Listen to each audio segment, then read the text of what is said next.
progressive development of man is vitally dependent on invention. Its ultimate purpose is the complete mastery of mind over the material world, the harnessing of the forces of nature to human needs. Nikola Tesla, 1919. This is the story of a modern Prometheus who changed the world with electricity. It was Nikola Tesla who captured the power of Niagara Falls with his alternating current system and made it possible to transmit electricity to all of America and the world. It was Tesla who patented the technology for wireless communications that is used in all radio and television broadcasting. His incredible legacy can be seen in everything from remote control to neon and fluorescent lighting, X-rays, guided missiles, and even the Strategic Defense Initiative. Yet somehow history has overlooked this remarkable man. Tesla was indeed a genius of the first magnitude. He was a technological visionary.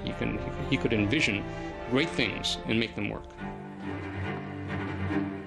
He was a foreigner, an immigrant who arrived in America with only his dreams. A proud and sometimes arrogant man, he worked and locked horns with some of the most powerful people of his day. Thomas Edison, who resented his ideas. Guglielmo Marconi, who capitalized on his inventions. George Westinghouse, who created the Westinghouse Electric Company with Tesla's patents. And the great financier, J.P.Morgan, who supported and then abandoned him. At the height of his career, Tesla was one of the most famous men in the world. His inventions helped America grow into a powerful industrial nation. His ideas created billion-dollar corporations. But Tesla was not a practical man. Always driven toward the next great breakthrough, he failed to protect his commercial interests. In the end, others made fortunes with his inventions, and he wound up penniless and rejected. Money does not mean to me what it does to other men. All my money has been invested in inventions to make man's life a little easier. He was a visionary genius. There aren't many of them. And he was willing to give his life to his visions. We have to evolve means for obtaining energy from stores which are forever inexhaustible. What I intend to show you now, step by step, is how I finally reached my dream.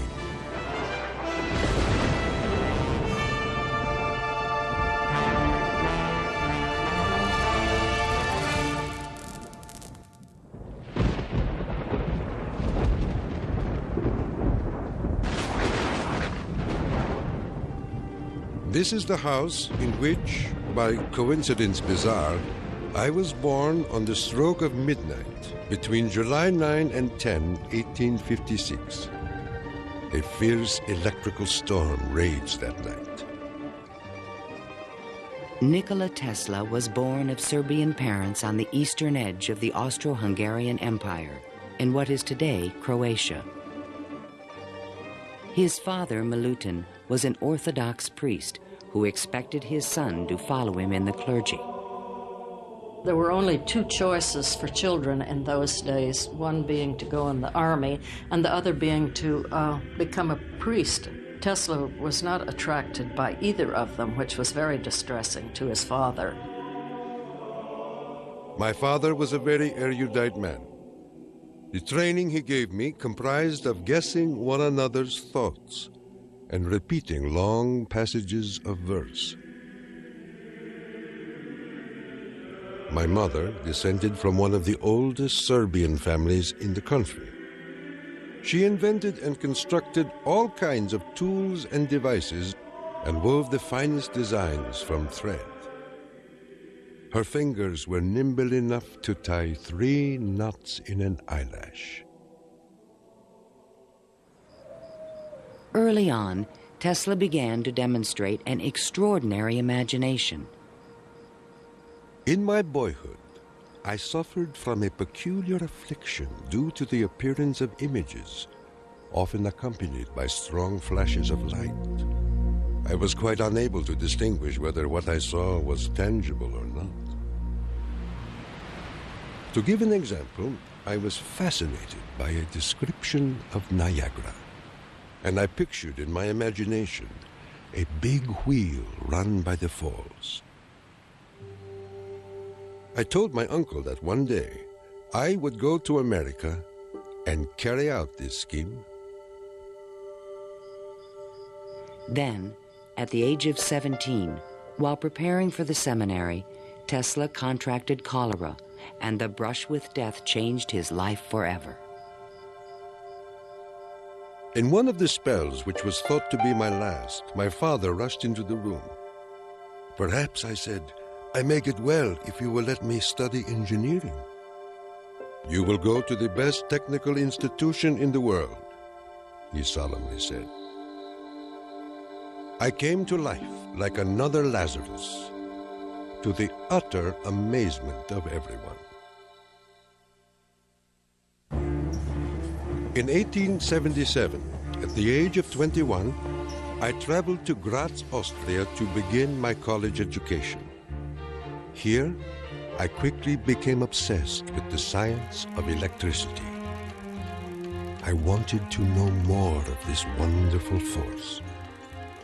Every spark produced 1,000 echoes in my brain. In 1831, in England, Michael Faraday had discovered the principle of electromagnetic induction, which made it possible to generate electricity. Faraday discovered that if you have an electric circuit in a changing magnetic field, it would induce an electric current to run in the wire.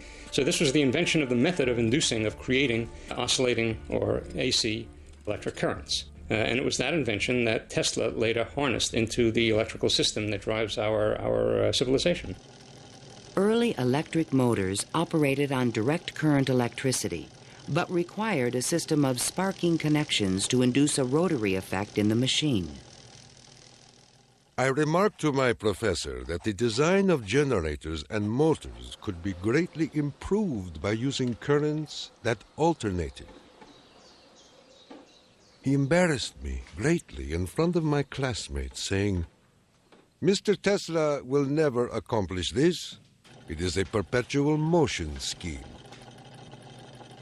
Meanwhile, in America, Thomas Alva Edison had begun to experiment with vacuum tubes, producing the first commercial incandescent light bulb in 1878.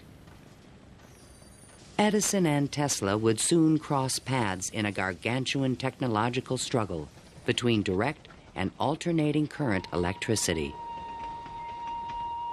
In 1880, Tesla moved to Budapest, where he found employment with the Central Telegraph Office. Here, his idea for an AC motor began to haunt him. In my room, I could hear the ticking of a watch with 3 rooms between me and the timepiece. A carriage passing at a distance of a few miles fairly shook my whole body.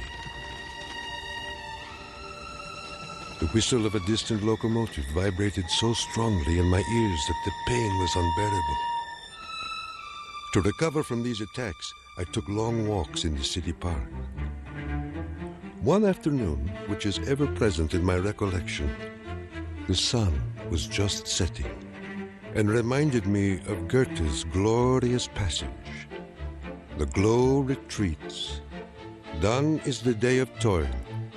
Upon its track to follow soaring. As I uttered these inspiring words, the idea came to me like a lightning flash. I fell to my knees and drew a diagram in the ground. Tesla perceived a whirling field of energy. He suddenly knew he could recreate this rotating field by powering the coils of a motor in different steps or phases, like the pistons of an engine. The resulting forces of magnetic attraction and repulsion would literally twist the rotor in a circle, the electrical equivalent of the wheel. And all this was accomplished with alternating currents. It would soon turn the wheels of industry around the world. The strength of Tesla's mind was almost certainly in this sense of visualization, be able to see things move in front of him. You see, it was not a perpetual motion scheme.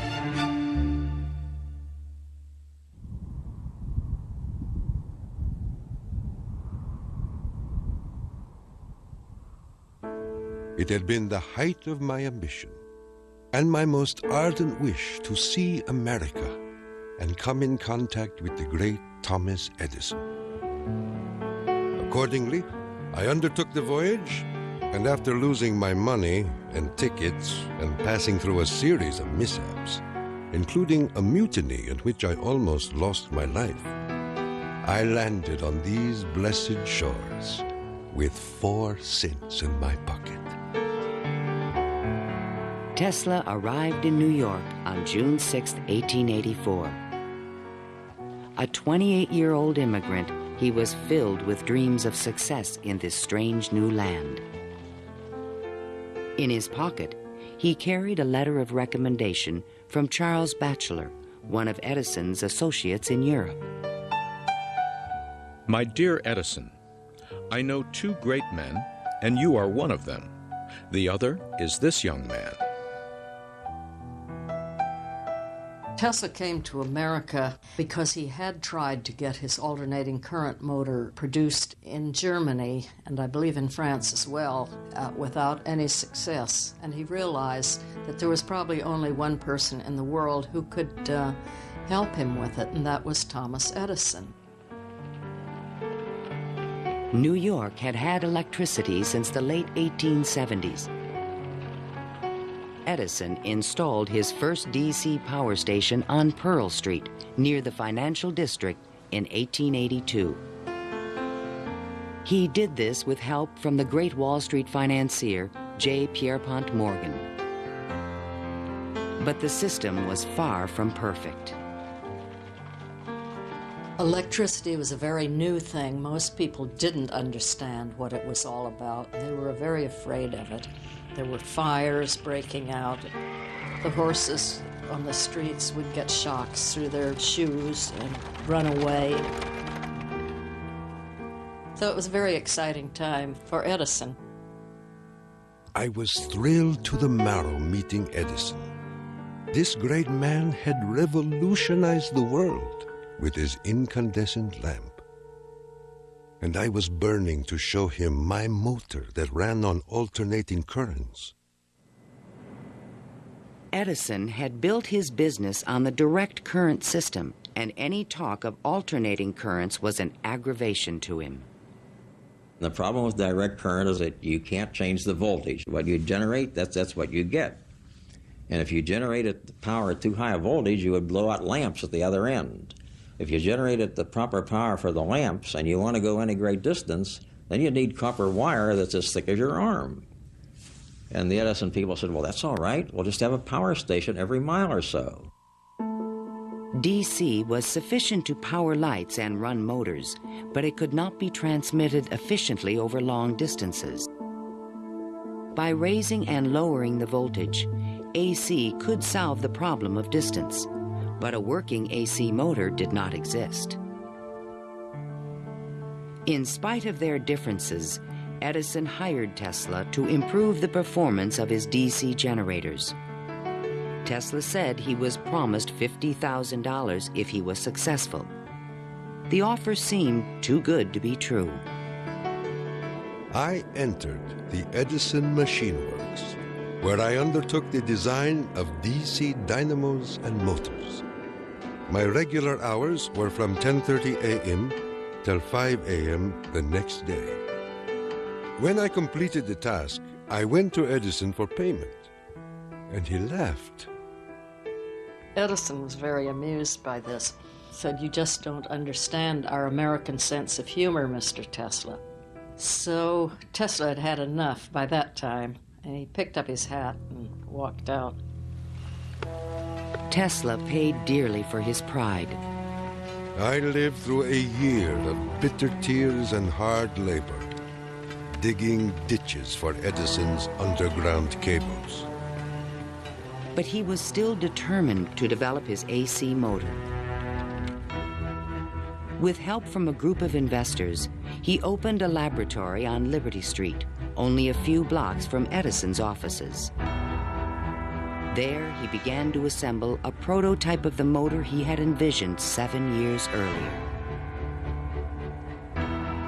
Along with it, he developed all the components of the system of AC power generation and transmission still used today.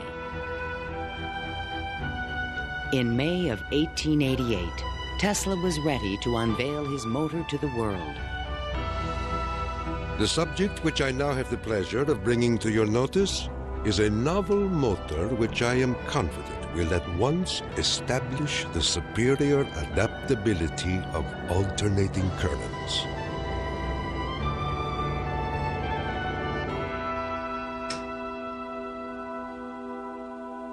Over the next 5 years, 22 U.S. patents were awarded to Nikola Tesla for AC motors, generators, transformers, and transmission lines, the most valuable patents since the invention of the telephone. One of the few men who understood the great potential of Tesla's inventions was the Pittsburgh industrialist George Westinghouse. He visited Tesla's laboratory, and on the spot, he offered to purchase all the patents dealing with the alternating current system for $1 million. Westinghouse also proposed a royalty of $2.50 for each horsepower generated by a Tesla invention. The young Serb was on his way to fortune and fame, while other inventors looked on with fascination and with envy. In all my troubles, I did not neglect to become a real American citizen, making me a proud and happy man.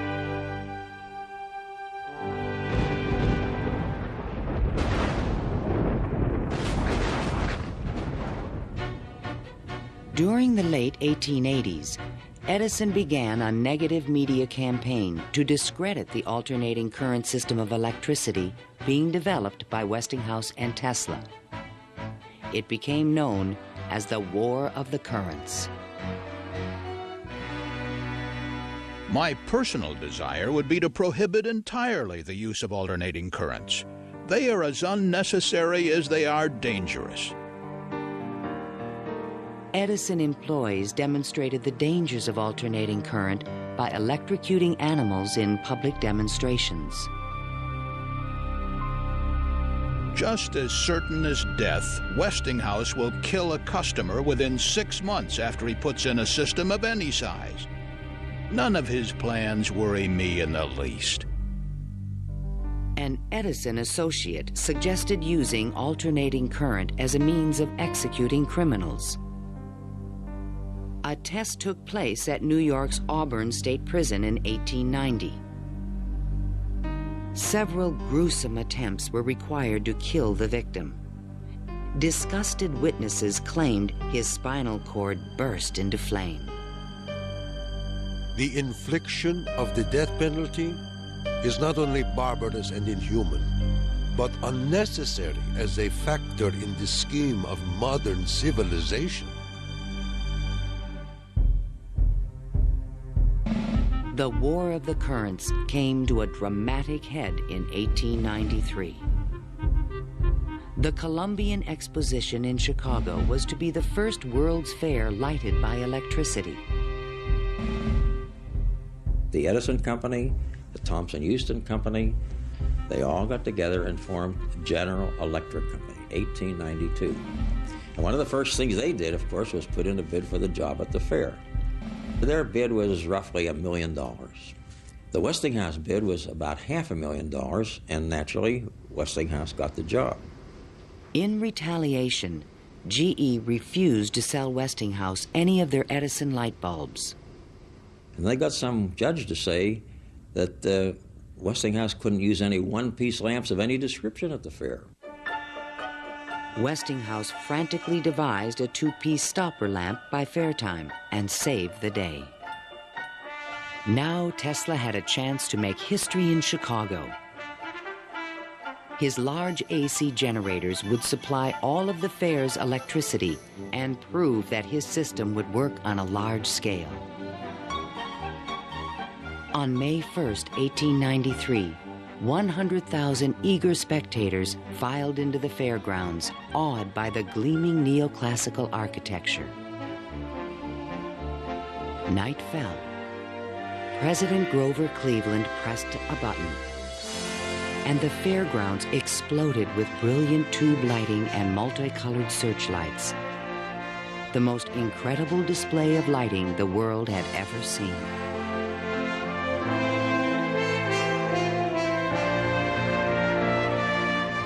In the Great Hall of Electricity, the public could see that the Tesla-Westinghouse system made it all possible. To overcome the impression that AC was dangerous, Tesla put on remarkable demonstrations. He created a device called the Egg of Columbus to show the rotating magnetic field created by his AC motor.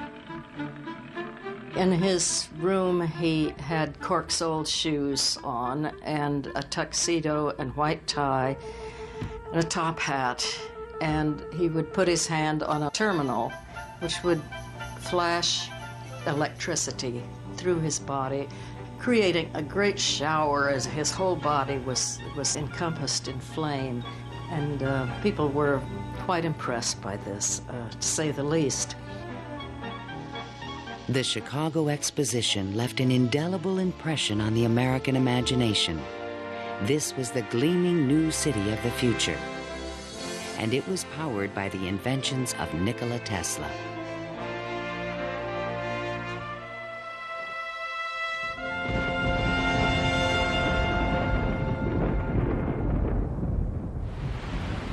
Since childhood, Tesla had dreamed of harnessing the power of the great natural wonder called Niagara Falls. The famous British physicist Lord Kelvin was now head of an international commission to find a way to use the fall's power. He had sent a cable to all the other members of his commission, and it said, "Trust you avoid the gigantic mistake of alternating current." But all this dramatically changed when Lord Kelvin attended the Chicago Exposition and saw the AC system in operation. A contract was immediately awarded to Westinghouse Electric to power the mighty cataract with AC. The technical challenge was daunting. The Niagara plan called for 3 5,000 horsepower alternators, the largest generators ever made. Tesla and Westinghouse engineers had heated disagreements about the operating frequency. Even when the system was finally installed, Tesla was the only person who was certain it would operate. The technical details have been completely worked out. All that now remains is for the switch to be thrown. In 1896, the system went online and the electrical age began. The waters of the upper Niagara turned enormous water turbines connected by shafts to the massive 5,000 horsepower generators.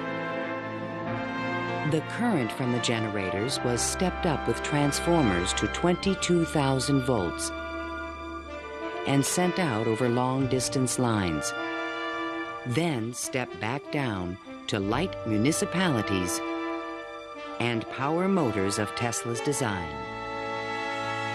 The Niagara Falls Gazette proclaimed, This morning, the streetcars of this city are moving by Falls power. Hereafter, the Falls must work to earn their living. Imagine my surprise when 30 years later I saw my boyhood plan carried out at Niagara and wondered at the unfathomable mystery of the mind.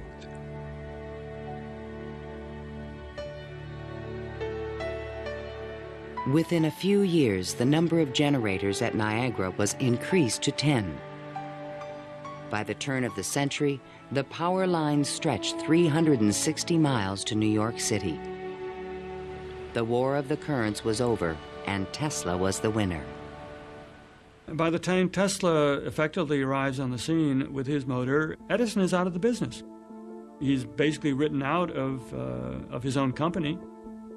This was something Edison would not soon forget. In spite of the success of AC, Westinghouse had overextended his company's resources, leading to severe financial difficulties. In order to save the company, Tesla said that he tore up his royalty contract for $2.50 per horsepower generated. Today, this agreement would be worth trillions. Had the inventor been tricked again? This is something that we've never found any record of in the Westinghouse annals. We do have something which is a memorandum of agreement about that, but it was never signed. But Tesla was ready to move on. I had already perceived enough to get the idea that energy could be transmitted and received without connecting wires in between. He was convinced his next invention would make him a millionaire once more.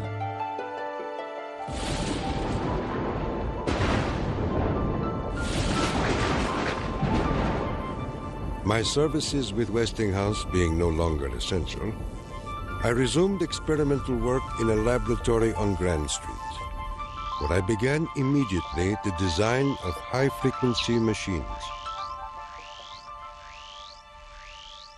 Following the success of Niagara, Tesla was at the height of social acclaim. Everyone wanted to know more of this mysterious foreigner who was transforming the world with his electrical inventions. So far as personal appearance goes, no one can look upon him without feeling his force. His cheekbones are high and prominent, the mark of the Slav. His eyes are blue, deeply set, and they burn like balls of fire. Franklin Chester, the citizen. Why was he so well known and so popular? It's because the technological advances that he made were so directly related to the relief of the drudgery that people had to endure in their work lives. They could see what he did helped them personally. Every evening, Tesla showed up at Delmonico's, the most expensive restaurant in town, to be shown to his special table. He is fanatical about his dress, usually sporting a fine waistcoat, white leather gloves, and a derby hat on his head. He is meticulous about his health and drinks a glass of whiskey a day, saying it will increase his life expectancy to 150 years of age. Tesla hobnobbed with the leading politicians, millionaires, and celebrities of the era. This was the best way for independent inventors to find support for their projects. His friends were the New York elite, John Jacob Astor, William K. Vanderbilt, and the writer Mark Twain. I have just seen the drawings and description of an electrical machine lately patented by Mr. Tesla, which will revolutionize the whole electric business of the world. One of Tesla's closest friends was Robert Underwood Johnson, editor of the prestigious Century magazine. Johnson's wife was deeply in love with Tesla. My dear Nicky, do leave aside the millionaires and Fifth Avenue for some simple pleasures. From one distinguished only by a great weakness, Katherine Johnson. In fact, the world-famous inventor was also New York's most intriguing bachelor. The fact that he never married, I think, had almost nothing to do with his interest in women. It appeared that he was always very interested and was attractive to women. Many women sought his attention. The beautiful and wealthy socialite Flora Dodge, and even the famous French actress Sarah Bernhardt. But in spite of his charisma, Tesla was only interested in his inventions. He had so many phobias that he couldn't have had close relationships with women. He didn't like most of the jewelry that they wore or the perfume, and he couldn't bear to touch hair. And and in fact, he didn't like to shake hands. And so these are all things that do tend to discourage intimate relationships. The inventor even claimed that he destroyed his sexuality at the age of 40. A certain French actress kept coming to me and made it impossible for me to concentrate. It's a pity, too, for sometimes I feel so lonely.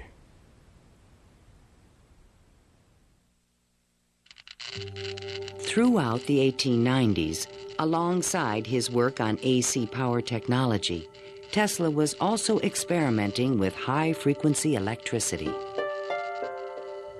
In 1873, James Clerk Maxwell in England had proven mathematically that light was electromagnetic radiation.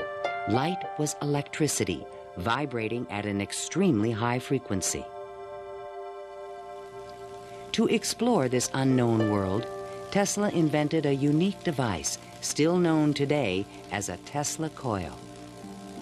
The Tesla coil is an instrument that can step up voltages to high voltages at high frequencies. That essentially transmits a radio signal. Tesla invited friends and potential investors to late-night demonstrations in his laboratory.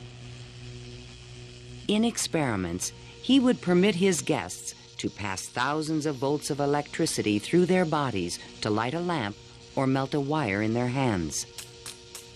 Mark Twain was always a willing subject. Thunder is good. Thunder is impressive. But it is lightning that does the work. Even today, it would be a little bit scary to go into Tesla's laboratory. And in those days, when people didn't know anything about electricity, it must have been terrifying. With high frequencies, Tesla developed some of the first neon and fluorescent illumination. He also took the first X-ray photographs. But these discoveries quickly paled one day in 1890 when a vacuum tube illuminated in his hand without any wire connection. To me, it was the first evidence that I was transmitting energy through the air. This was the beginning of Tesla's lifelong obsession, the wireless transmission of energy.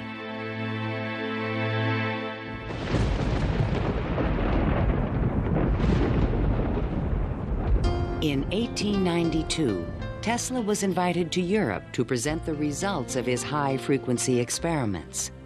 In London and Paris, he amazed scientists and engineers with lighting and electrical effects that looked more like magic than science. He also announced a remarkable new possibility.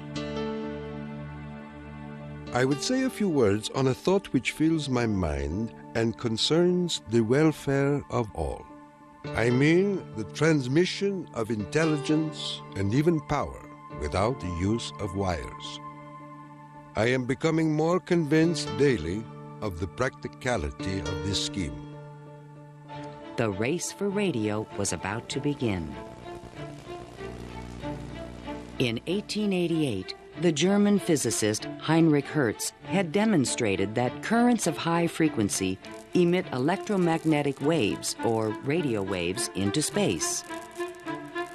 But creating a practical means of wireless communication would require a quantum leap in imagination. Hertz created the first radio transmitter and the first receiver. He had showed that you could create an electrical signal in one place and detect it in another place with nothing in between. While in England, Tesla befriended Sir William Crookes, the discoverer of radiant matter. Crookes was a mystic and believed that human beings could communicate telepathically when they were attuned to high-frequency brainwaves. Tesla was skeptical, but one night in his bed he had a powerful and disturbing vision. I saw a cloud carrying angelic figures, one of whom gradually assumed the features of my mother.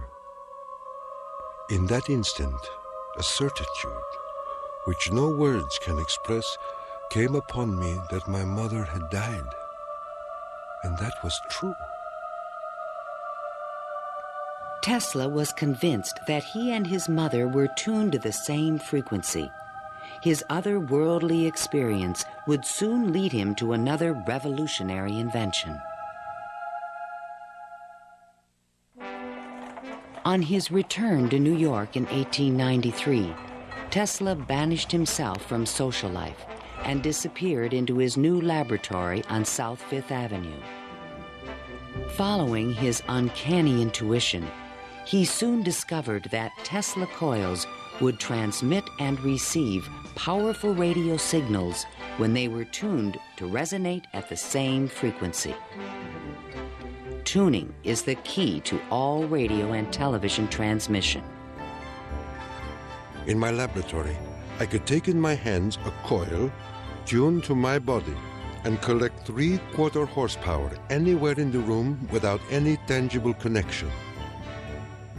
Sometimes I would produce flame shooting out from my head and run a motor in my hands, or light 6 or 8 lamps. By early 1895, Tesla was ready to transmit a signal 50 miles to West Point, New York. He could now produce 1 million volts with his new conical coil. But that year, on the Ides of March, disaster struck. Fire broke out in the building which housed Tesla's laboratory. Everything was lost. Utterly disheartened and broken in spirit, Nikola Tesla, one of the world's greatest electricians, returned to his room in the Gerlach yesterday morning and took to his bed. He has not arisen since. I was devastated. What could I say? The work of a lifetime lost in a fire that lasted only an hour or so. The timing could not have been worse. In England, a young Italian experimenter named Guglielmo Marconi had been hard at work and created a device for wireless telegraphy. Concerned that Marconi would exploit his ideas, Tesla opened a new laboratory and rushed to complete his own system for wireless communication. This patent, filed by Tesla in September 1897, is the fundamental technology for radio. But it would be 50 years before Tesla got credit for his invention. Various people in various different countries had the idea of exploiting this as a means of communication. But I think Tesla was the one with the real vision, in which you would broadcast signals on a definite carrier frequency, and then you would have a series of antennas that were sensitive to one frequency only, tuned to a certain frequency, and would detect just one of these signals and make it an intelligible transmission. Once again, his vision describes the world that we live in.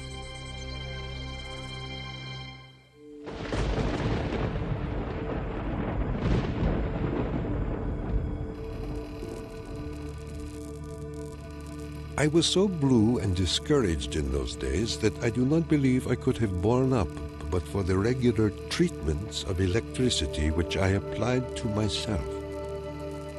It puts into a tired body what it needs most, life force. Following the destruction of his laboratory, Tesla developed a deeper interest in Eastern thought and spiritualism. Mr. Tesla was charmed to hear about the Vedantic prana and Akash and the Kalpis, which he claims are the only theories modern science can entertain.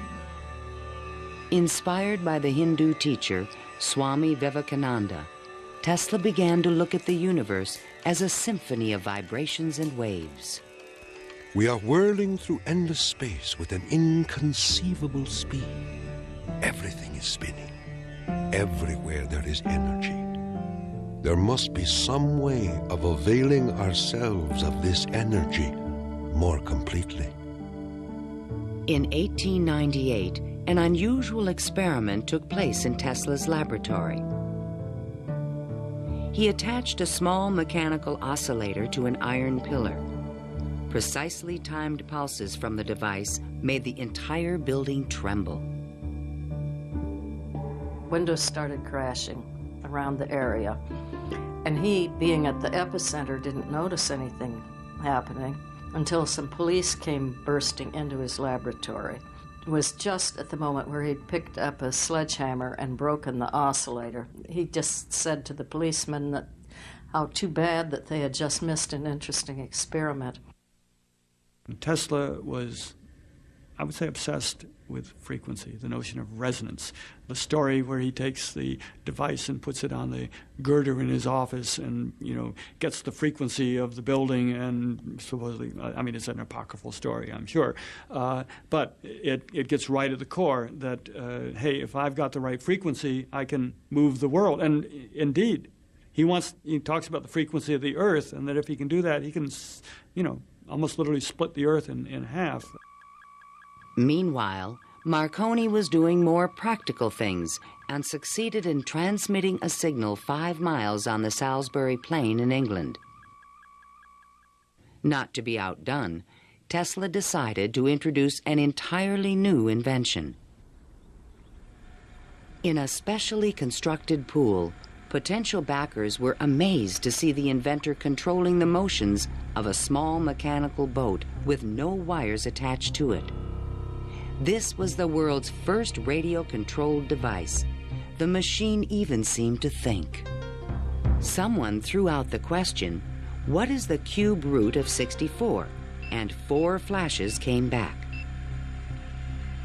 The audience was so surprised, Tesla had to remove the lid to prove no one was inside.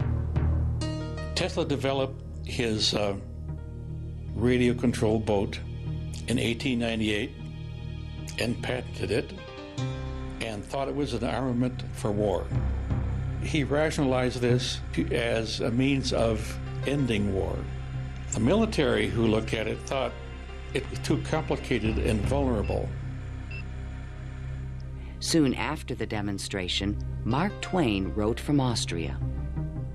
Dear Mr. Tesla, have you the Austrian and English patents on that destructive terror which you have been inventing, and thus make war henceforth impossible? If so, won't you set a price on them and commission me to sell them? Sincerely yours, Mark Twain. But I have no desire to be remembered as the inventor of a purely destructive device. I prefer to be remembered as the inventor who abolished war. That will be my highest pride.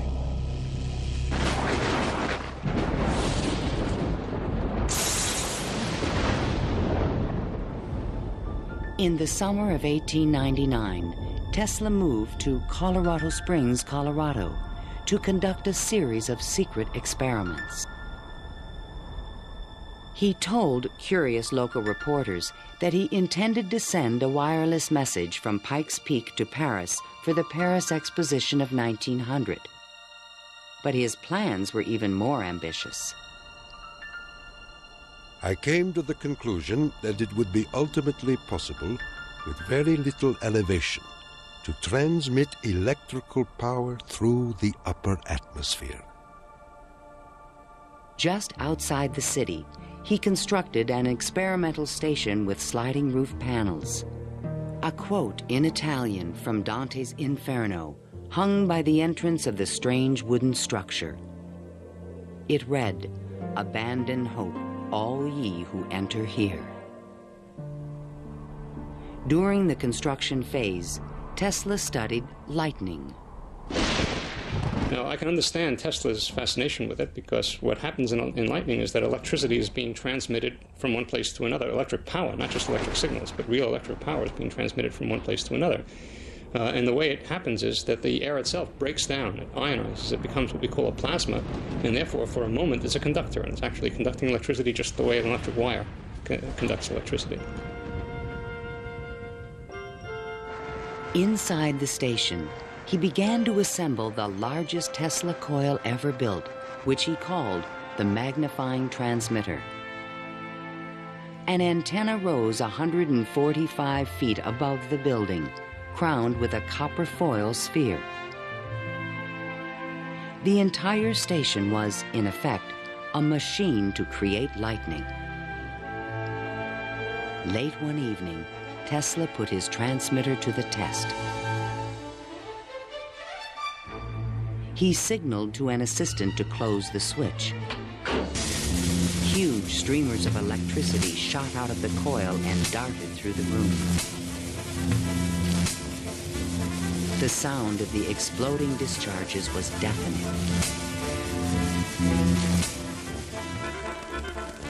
Outside, above the building, bursts of artificial lightning, more than 100 feet long, began to shoot out of the ball atop the antenna.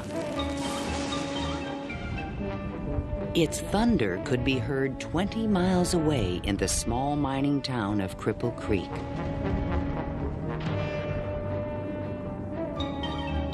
Suddenly, the lightning stopped, and the entire city of Colorado Springs was plunged into darkness. The experiment had set fire to and destroyed the local power company's generator. Residents were furious and began to fear this mysterious stranger. Undaunted, Tesla continued his wireless power experiments for 6 more months. Late one night, an unusual event took place. Tesla noticed a repeating signal being received by his apparatus. To his own amazement, he believed it was an extraterrestrial communication. In a letter to the American Red Cross, he wrote, "Brothers, we have a message from another world. It reads, 1, 2, 3. The press had a field day. If the mystical 1, 2, 3 was impulsed from Mars, as Tesla says, they certainly showed most excellent taste in choosing Colorado Springs. It is a rule in inventional science. When you're going to tell one, tell a good one. And men have become great in this way. Colorado Springs Gazette. Though widely ridiculed for his claim, Tesla may have been the first to detect radio waves from space. I believe that Tesla could have gotten these signals from space. We are getting them today, and these are the radio telescopes. That's what radio telescopes do today, receive signals from space. They are not from alien civilizations, but they are from the sun and from the stars. On January 7th, 1900, Tesla boarded a train back to New York City. Perhaps he had mastered the power of lightning, or at least that's what he believed. The law which I discovered in Colorado is wonderful, and it means that results undreamed of before will be possible as soon as a large plant is constructed in accordance with my plan. See the excitement coming.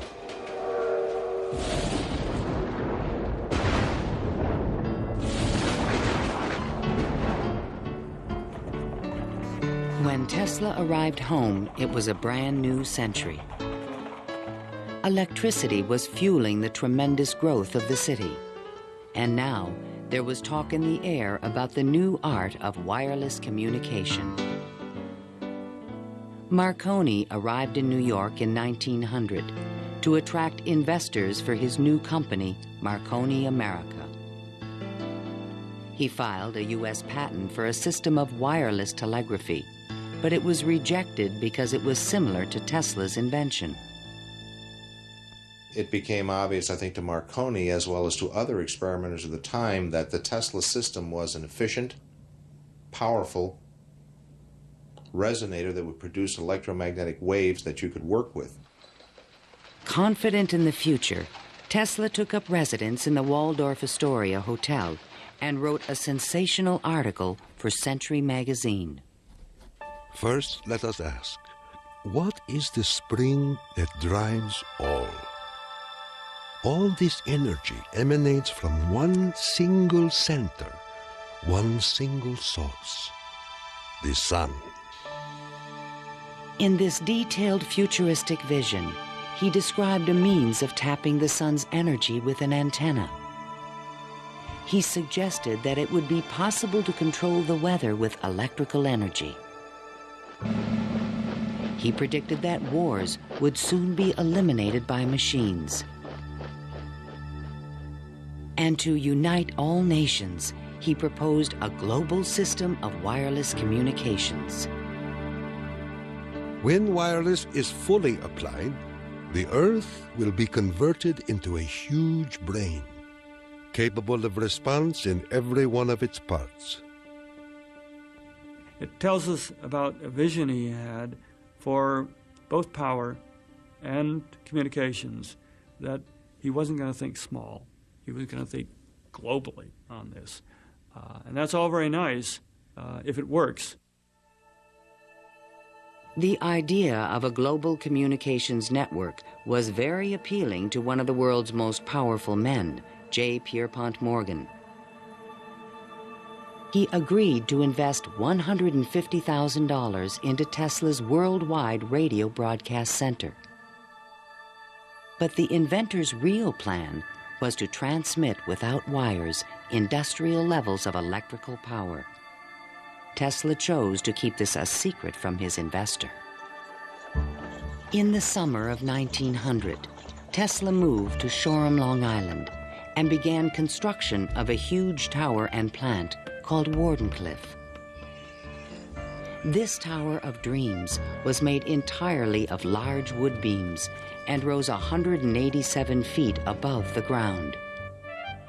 The plant next to the tower was designed by the architect Stanford White and was constructed under strict secrecy. He certainly could have sent signals across the Atlantic with no trouble with a station of that magnitude. But he was still pursuing wireless power transmission. The tower would light up at night, shooting sparks, making noises.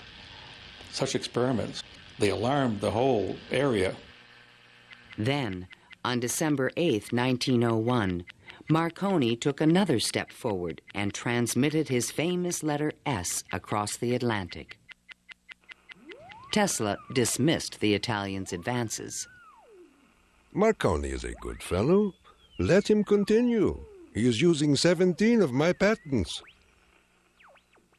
The simple fact about Marconi is that he used Tesla's system to transmit signals and claimed that these were ideas that he had developed himself. Morgan began to doubt the wisdom of his investment. Marconi's system not only worked, it was also inexpensive. And technical problems were beginning to catch up with Tesla. He went back to Morgan again, asked for more money. Morgan says, "Where's the radio transmissions across the Atlantic? How's that coming along?" Well, it wasn't coming along. Tesla was forced to tell Morgan his real plan. What I contemplate and what I can certainly accomplish, Mr. Morgan, is not a simple transmission of messages, but rather the worldwide transmission of electrical power. A single plant of but 100 horsepower can operate hundreds of millions of instruments. But Morgan was a practical businessman and had already decided to back Marconi. I have received your letter. and in reply would say that I should not feel disposed at present to make any further advances. J.P. Morgan. Word spread rapidly that the investor had pulled out of Wardenclyffe, and Tesla was financially ruined. Late one night in 1903, the residents of Shoreham were astonished to see bright light emanating from the tower and an effect in the air like the aurora borealis. But in fact, Tesla could not transmit wireless power. And his major defect was he was dreaming, but he was doing very few calculations on paper. Because on paper, he could have realized that you can transmit power, but not very much power. You can transmit power to hear the radio or for television or for a telephone. But once you want to start turning lights in which you really need high currents, the power gets diluted because space is very large. To his dying day, Tesla believed it could be done. It is not a dream. It is a simple feat of scientific electrical engineering, only expensive. Blind, faint-hearted, doubting world.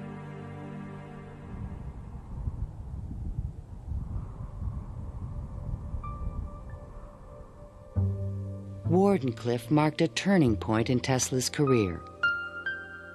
Like a modern Prometheus, he had reached too high and failed. In 1904, the U.S. Patent Office suddenly reversed its previous decisions and gave Marconi a patent for radio. 1 year later, Tesla's fundamental AC patents expired. Now the inventions that powered the world could be used by anyone free of charge. The public didn't realize that he had made this invention that had made billionaires out of corporations, and that he himself was broke. With no money to carry on his work, Tesla began to sink into an isolated world. He was totally disinterested in business. I think it not necessarily bored him, but he didn't make the relationship between the importance of business and the importance of his invention and discovery. Occasionally, he was seen in public parks feeding the pigeons. These are my sincere friends. Tesla's melancholy turned to anger in 1909 when Marconi was awarded a Nobel Prize. Mr. Marconi is a donkey.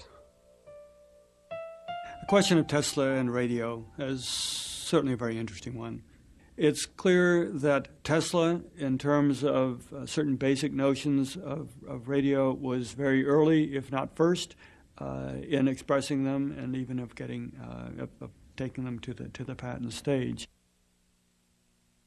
In desperate need of money, Tesla brought suit against the Marconi company, claiming that his patent rights had been infringed. But he lacked the resources to wage a legal battle with a large corporation, and ultimately gave up. Marconi had received the Nobel Prize for work that Tesla correctly believed to be his own. I suppose everything is fair in wireless as in warfare.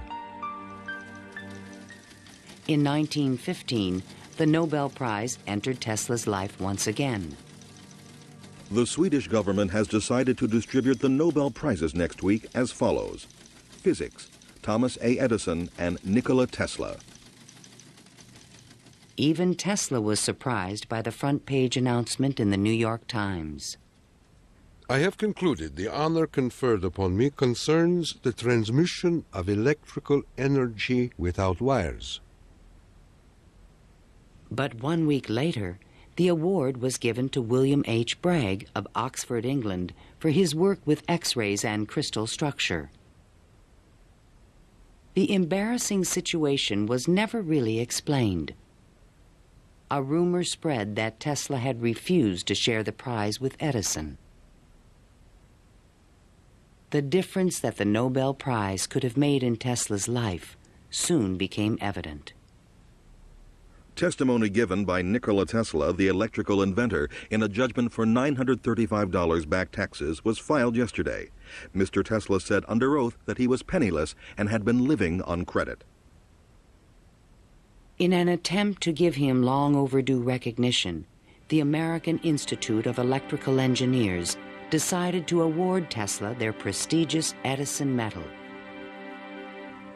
But on the night of the presentation, the guest of honor was missing. And Edison was conveniently away on business. They found Tesla across the street by the New York Public Library, feeding the pigeons.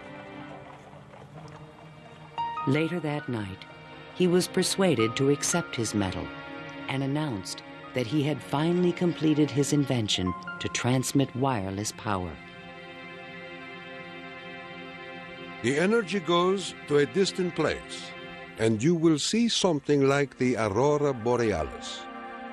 To conclude, we are coming to great results. The audience thought Tesla was losing touch with reality.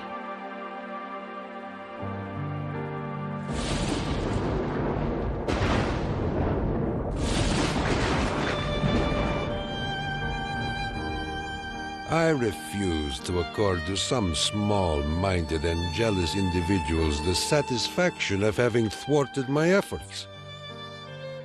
These men are nothing more to me than microbes of a nasty disease. Well, by that time, you know, Tesla had ceased to have any financial means. He was virtually dependent on being helped by hotels and people that he knew. He began to bring injured birds back to his hotel room to nurse them. He had more companionship with pigeons in that time of his life than with human beings. Working as a consulting engineer, Tesla managed to maintain a small office and laboratory in the Metropolitan Tower. To change his thoughts, he frequently attended movies in Times Square. Here he could see his futuristic ideas appearing on the screen. But his ideas were only accepted in science fiction movies and magazines. In 1924, there was a news report that while at Colorado Springs, Tesla had invented a death ray machine that shot bolts of lightning. The inventor was strangely quiet on the topic. Meanwhile, a new scientific star, Albert Einstein, had captured the world's attention with his theory of relativity. Tesla continuously attacked the validity of Einstein's work. Scientists today wander through equation after equation that have no relation to reality. If we were to release the energy of atoms, instead of a blessing, it might bring disaster to mankind. But no one took him seriously. I think that every generation of scientists feels that the new ideas that come along that replace their own ideas represent a loss rather than a gain. Tesla believed that Einstein was taking us intellectually in the wrong direction. Rejected by traditional science, Tesla's interests again turned to the esoteric. His intellect seemed to embrace a lot of different areas quite easily. What he lacked were the social skills. And that's an enormous shame because it interfered with his ability to use that genius, to be practical. Though nearly a recluse, he would occasionally attend dinner parties at the home of the German poet and mystic George Sylvester Viereck. And he always intrigued the guests. While we were in the midst of talking, an apparition seemed to come into the room. He walked so softly, and he struck us as almost an unearthly creature. And he talked of all sorts of, seemed to me at that time, unreal things, more in the nature of the psychic rather than scientific. Tesla wrote a strange poem called Fragments of Olympian Gossip and dedicated it to Virik. While listening on my cosmic phone, I caught words from Olympus blown. The latest tells of a cosmic gun. To be pelted is very poor fun. The meaning of the poem would soon be explained.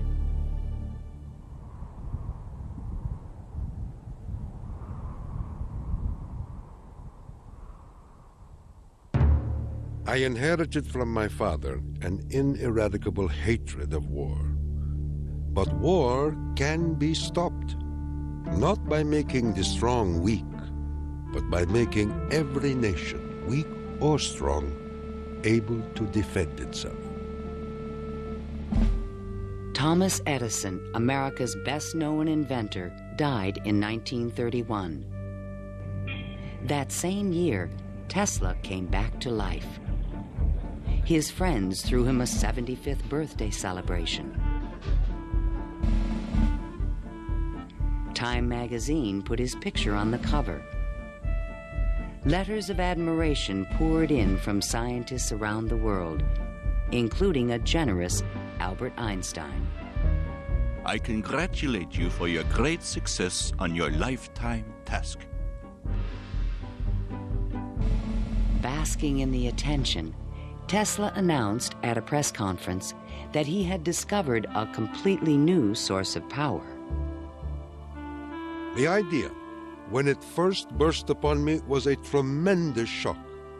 And let me say that it has nothing to do with releasing so-called atomic energy. I think that a lot of the proposals that he made in his later life were so esoteric as to be impractical in that time and even in the current time. When the Nazis rose to power in Germany, Tesla decided that the time was right to reveal his new source of power, a man-made form of lightning called teleforce that could shoot an airplane from the sky. Nikola Tesla, electrical wizard and radio pioneer, announced that he was working on a machine to create a powerful electrical death beam which could wipe out armies in a flash and destroy huge fleets of ships or planes. The concept of using lightning bolts as a weapon certainly is millennia old. It goes back at least to the ancient Greeks. Think of Zeus throwing lightning bolts. The main contribution that Tesla had was to come up with a true scientific, rational, at least concept of coming up with controlling these lightning bolts and projecting them over long distances. Tesla had experimented with this idea while at Colorado Springs. Now he intended to build it on a large scale. His plan was to charge small particles of tungsten or mercury, then accelerate them with lightning force through a special gun with one end open to the atmosphere. Tesla's death beam stirred the public's imagination when it was featured in a Superman cartoon, the electro-euthanasia ray. But the idea was more than science fiction. Tesla tried to sell this concept to various governments, England, the Soviet Union, and the United States, all Allied powers, and against Germany. He offered his system to England for $30 million, and they entered negotiations.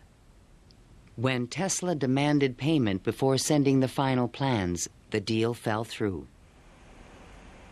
The British attempted to build their own death beam. but the project was soon abandoned. As the Nazis surrounded Yugoslavia, Tesla attempted to sell a beam weapon system to his former country. There should be needed 9 stations, 4 for Serbia, 3 for Croatia, and 2 for Slovenia, and it will protect our dearest homeland. At this point, even Tesla's countrymen thought he was just a crazy old man. One day in 1937, Tesla started out from his hotel room to feed his pigeons. Suddenly, a few blocks from the hotel, he was hit by a taxi and thrown to the ground. 3 of his ribs were broken. He was 81 years old. Remembering what he did for their company, Westinghouse executives agreed to pay his room and board for the rest of his life. The inventor also received a small stipend from the Yugoslav government. During the Christmas season of 1942, Tesla's death was imminent. Again, he attempted to interest the United States in his beam weapon concept. At the recommendation of 2 government engineers, a meeting of high-level officials was scheduled at the White House for January 8, 1943, to consider his plans. But the meeting never took place.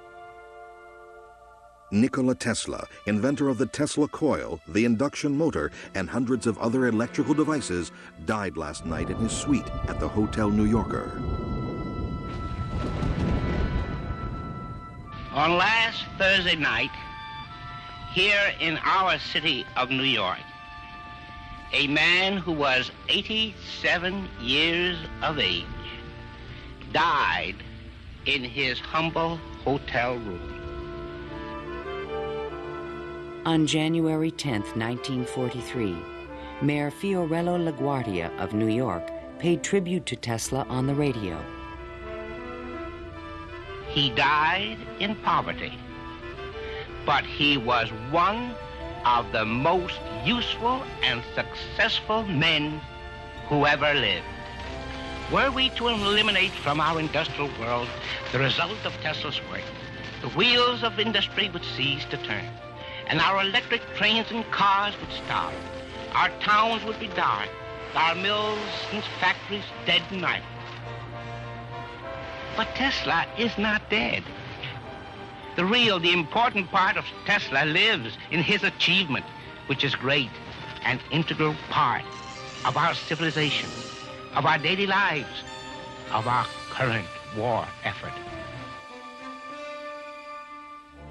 Ironically, only 5 months after Tesla's death, the United States Supreme Court declared elements of the Marconi patent invalid.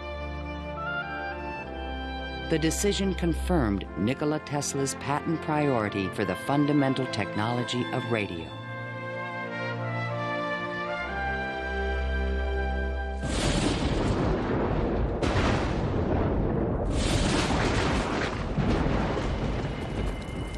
Unknown subjects, equipment, experiments, and research of Nikola Tesla, deceased, espionage. Following Tesla's death, fears rapidly increased that he might have invented a powerful new weapon. FBI Special Agent in Charge, P.E. Foxworth, was called in to investigate. He had been informed that Tesla's papers were not secure. Tesla is reported to have completed and perfected his experiments in the radio transmission of electrical power, commonly referred to as the death ray. A distant relative of Tesla, named Sava Kosanovich, is taking steps to get possession of these important documents and plans. Tesla's nephew, Kosanovich, was an up-and-coming Yugoslav diplomat with suspected connections with the communists. He insisted that his uncle's effects be returned to Yugoslavia. Kosanovich had asked the locksmith to come and open the safe, thinking there might be a testament, a will, in the safe. A will was never located. And there was a lot of talk then about secret weapons and negotiations with the USSR. There was all kind of talk, you know. Shortly before his death, Tesla showed a delivery boy a box in his room that he said contained a powerful weapon. A number of people called me and asked me, did I see in the hotel room a certain kind of a box, you know?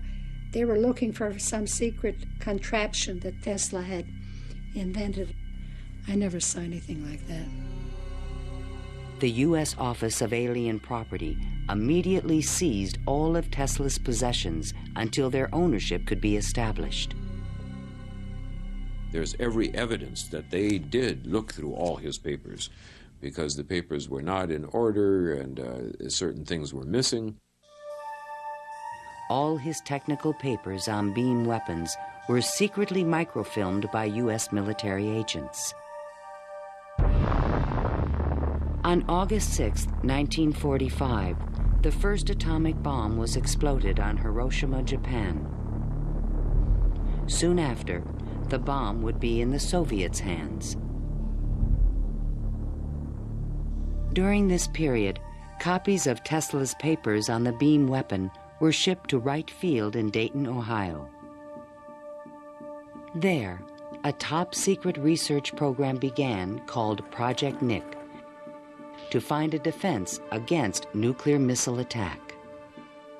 Copies of some of his papers were sent to Wright-Patterson in 1945, not to my facility, not even the predecessor of my facility, but to another part of the base for analysis.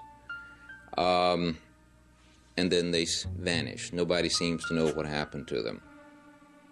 In 1952, Sava Kasanovich obtained permission from U.S. authorities to return Tesla's estate, still stored in New York, to the inventor's homeland. I personally believe that the U.S. government may have overlooked some things of value in the Tesla papers before they were released to the Yugoslav government. A Tesla museum was opened in Belgrade by Yugoslavia's president, Marshal Tito. But during the Cold War, the museum was off limits to Western scientists and scholars. Then, in 1960, Soviet Premier Khrushchev announced that the USSR had developed a powerful new weapon. There was concern in the U.S. that the Russians may have access to Tesla's missing papers on beam weapons in Belgrade and elsewhere. It's possible that these papers on the particle beam weapon were obtained by the Soviet Union, but it wasn't the only copy. In other words, I think that the United States has always had Tesla's papers on particle beam weaponry. An American beam weapon program began at Lawrence Livermore Laboratories, but engineers could not produce an effective directed energy weapon. I've always been a sort of a fan of Nikola Tesla, an admirer, and definitely he had the concept of a charged particle beam weapon back in the 1930s. I haven't a clue, to be quite honest, how he meant to actually do it. In 1978, evidence suggested that the Soviets were attempting to build a huge beam weapon near Semipalatinsk in the Ukraine. Soon after, President Ronald Reagan announced the Strategic Defense Initiative in March 1983.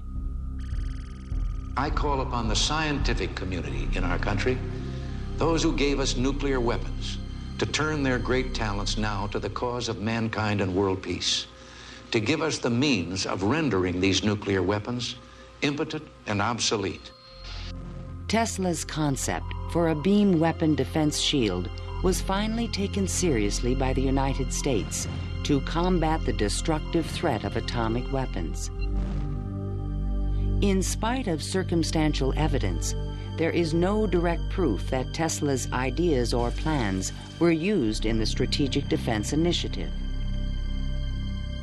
And even today, After decades of investment and research, scientists still disagree on whether beam weapons are realistic. Basically, let me just make a short statement. That's all I'm really at liberty to say, is that a considerable amount of effort has taken place in the United States and in a number of other countries trying to get these things up to a real weaponizable status. Let me stop at that point. No U.S. government archive has any record of Tesla's technical papers, which were copied immediately after his death. And what has become of Tesla's great dream to transmit electrical power without wires?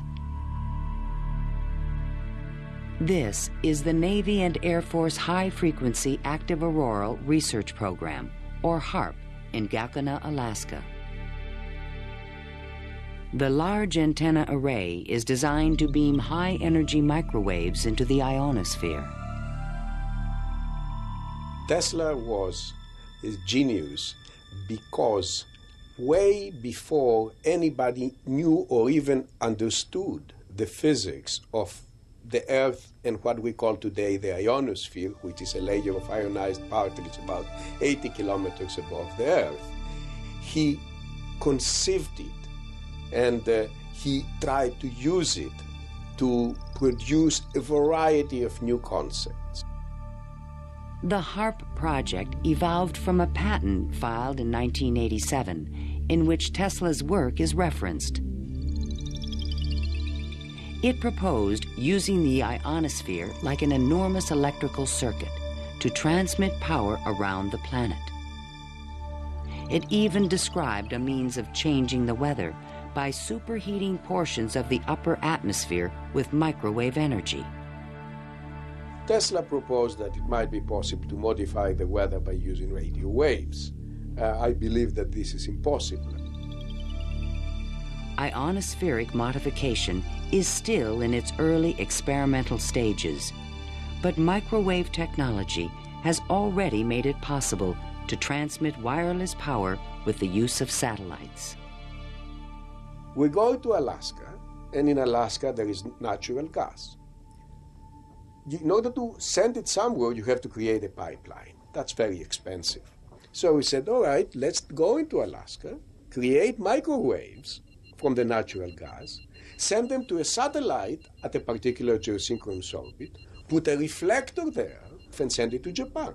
And in Japan now, you get the antenna, which transforms these microwaves into 60 hertz, and you get electricity. So you make essentially Tesla's dream. The scientific man does not aim at an immediate result. He does not expect that his advanced ideas will be readily taken up. His work is like that of the planter for the future. His duty is to lay the foundation for those who are to come and point the way. He was special. I mean, he was unique. He was unusual in all sorts of ways. And if we are to understand our own creativity, our own ability to invent, there's an awful lot to be learned by studying the way in which he created. The day when we shall know exactly what electricity is will chronicle an event probably greater, more important than any other recorded in the history of the human race. Then it will be a mere question of time when men will succeed in attaching their machinery to the very real work of nature. See the excitement coming.